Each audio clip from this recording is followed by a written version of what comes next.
ఈ యొక్క సాయంకాల సమయంలో దేవుని మాటలు అందించడం నిమిత్తమై ఈ మధ్యలోనికి రావడానికి దేవాది దేవుడైన యేసుక్రీస్తు వారు కృప చూపి ఉన్నారు. ప్రభు చెప్పి ఉన్నారు, మీరు సర్వలోకములకు వెళ్ళి సర్వ సృష్టికి సువార్తను ప్రకటించుడని ప్రభు చెప్పి ఉన్నారు. ప్రభు యొక్క మాట ప్రకారము దేవుని మాటలు అందించడం నిమిత్తమై ఈ మధ్యలోనికి రావడానికి దేవాది దేవుడు కృప చూపి ఉన్నాడు. మీరు ఏ పనిలో ఉన్నా కొద్ది నిమిషాలు ఈ మాటలు ఆలకించవలసిందిగా మనం చేస్తూ ఉన్నాం. గమనించండి, ప్రభువుని యేసుక్రీస్తు వారు ఈ లోకమునందు ఈ విధముగా ప్రకటించున్నారు. కాలము సంపూర్ణమై ఉన్నది, పరలోక రాజ్యము సమీపమై ఉన్నది. మారు మనసు పొంది సువార్తను నమ్ముడని ప్రభు ప్రకటిస్తూ ఉన్నారు. అవును ప్రియులారా, మనుషుని రాజ్యము అంతమవుచు ఉన్నదని, దేవుని రాజ్యము రానయ్యున్నదని యేసుక్రీస్తు వారు స్పష్టం చేస్తూ ఉన్నారు. ఏ విధముగా ప్రకటిస్తూ ఉన్న ప్రభువుని యేసుక్రీస్తు వారు ఎవరు అని మనం ఆలోచన చేస్తే, ప్రభువుని యేసుక్రీస్తు వారు దేవాది దేవుని యొక్క శక్తియు జ్ఞానమునై ఉన్నాడని దేవుని పరిశుద్ధ గ్రంథమైన బైబిల్ సాక్ష్యం ఇస్తూ ఉన్నది.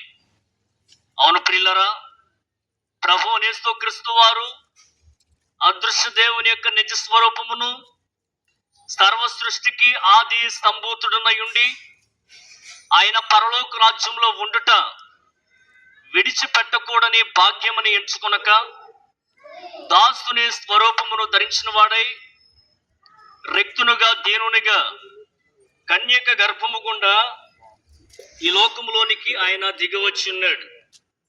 33.5 సంవత్సరాలు జీవించి 3.5 సంవత్సరాలు మానవ అతీతమైన ఎన్నో గొప్ప కార్యాలను, అద్భుతాలను, సూచక క్రియలను చేసి తనలోని దైవత్వాన్ని ఈ లోకానికి బయలుపరిచున్నాడు.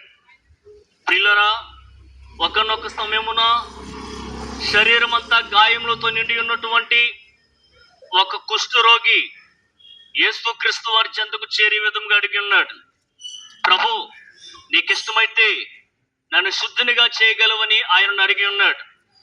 ఆ యొక్క సమయమున యేసుక్రీస్తు వారు చేయి చాపి వారిని ముట్టి, కుమారుడా నాకు ఇష్టమే, నువ్వు శుద్ధుడువు కమ్మని చెప్పగా వెంటనే ఒక వ్యక్తి ఆరోగ్యకరమైన అవయములు కలిగిన వ్యక్తిగా, ఆరోగ్యమైనటువంటి వ్యక్తిగా మారిపోయి ఉన్నాడు.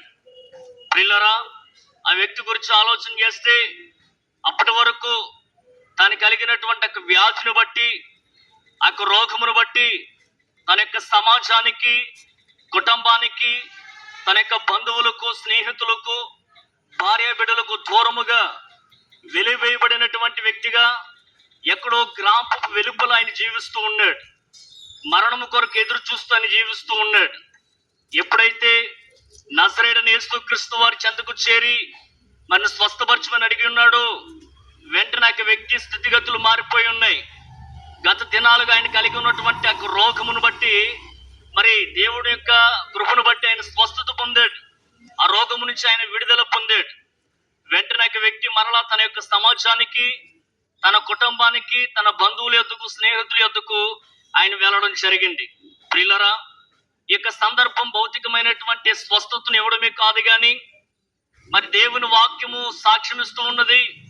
హృదయము అన్నిటికంటే మోసకరమైనది, అది ఘోరమైన వ్యాధి కలదని దేవుని వాక్యం సాక్ష్యమిస్తూ ఉన్నది.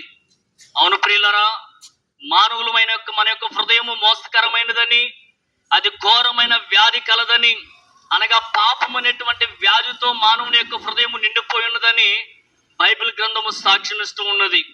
మనం చూసినట్లయితే మానవులైన మనము కలిగినటువంటి ప్రతి అనారోగ్య పరిస్థితులు, వ్యాధి బాధలు కూడా మన కలిగినటువంటి టెక్నాలజీ మొదలైనటువంటి టెస్టుల ద్వారా అవి బయలుపడుతూ ఉంటాయి. అయితే హృదయానికి కలిగినటువంటి వ్యాధి, హృదయంలో ఉన్నటువంటి పాపము ఏ యొక్క టెక్నాలజీకి, ఏ యొక్క టెస్టుకు కూడా దొరకినటువంటి పరిస్థితి. దైవలేఖనం సాక్ష్యమిస్తూ ఉన్నది, మనుషుని హృదయ పరిశోధకుడు యెహోవాయే అని సాక్ష్యమిస్తూ ఉన్నది. నీ హృదయము, నా హృదయము, మనందరి హృదయం ఏ విధముగా ఉన్నదో దేవాది దేవుడు చూస్తూ ఉన్నాడు. అయితే పాప పంకిలమైపోయినటువంటి మానవుని హృదయము మన పాపము నుంచి విడుదల కలుగు చేయటి నిమిత్తమై 2025 సంవత్సరాల క్రితము మరి దేవాది దేవుడైన యేసుక్రీస్తు వారే నరవతారిగా ఈ లోకంలోనికి కన్యక గర్భము గుండా దిగి వచ్చాడు. మరి ఆయన నా పాప శాపాలను పరిహరించుటకు అన్యాయపు తీర్పునందున వాడై శిలువ మ్రాను పైన ఘోరమైన శ్రమలను పొంది నిలువెల్లా గాయపరచబడి తన దైవ పరిశుద్ధ రక్తమును నీ కొరకై నా కొరకై దారులుగా ఒలికించి ఆయన శాపగ్రహిగా శిలువలో మరణించారు. ఆయన మరణించి సమాధి చేయబడి తిరిగి సజీవునిగా మృతుల్లోంచి లేచి పరలోక రాజ్యానికి వెళ్ళి ఉన్నారు.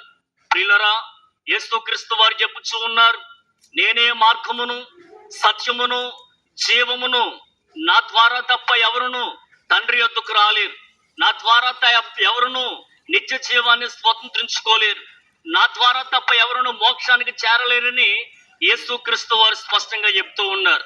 అవును ప్రియులారా, మన గ్రామానికి, మన ప్రాంతానికి, మన గృహానికి అనేకమైనటువంటి మార్గాలు ఉండవచ్చును. కానీ పరలోక రాజ్యానికి, మోక్షానికి, తండ్రి యొద్దకు కేవలం నజరేయుడైన యేసుక్రీస్తు వారు ఒక్కరు మాత్రమే మరి మార్గమని బైబిల్ గ్రంథము స్పష్టముగా ప్రబోధిస్తూ ఉన్నది. ఈ మాటలు వింటున్న ఈ సహోదరి సహోదరులారా గమనించండి. ఎట్టి ప్రభువు యేసుక్రీస్తు వారిని ఎందరైతే తమ స్వంత రక్షకునిగా, ప్రభువుగా, దేవునికి అంగీకరిస్తూ విశ్వసిస్తూ ఉన్నారో వారు ఎట్టి కర్మపరులైనను యేసుక్రీస్తునందలి విమోచనము ద్వారా, విశ్వాసము ద్వారా వారు ఉచితముగా నీతిమంతులుగా తీర్చబడుతూ ఉన్నారు. అట్టి వారు పాపరహితులుగా తీర్చబడుతూ ఉన్నారు. అట్టి వారు దేవునికి కుమారులుగాను పరలోక రాజ్యమునికి హక్కుదారులుగా తీర్చబడుతూ ఉన్నారు. కాబట్టి ప్రియులారా, సిద్ధపడండి, ప్రభు చెంతకు చేరండి. ప్రభువునందు సర్వ మానవాళికి అనుగ్రహపరిచిన పాప క్షమాపణను అంగీకరించండి. ప్రభువునందు పునరుద్ధానమును పొంది నిత్య జీవాన్ని స్వతంత్రించుకుని సదా ఆయనతో జీవించాలని ఈ కొద్ది మాటలు తెలియజేస్తూ ఉన్నాం. మన ప్రాంతం క్షేమం కొరకు చిన్న ప్రార్థన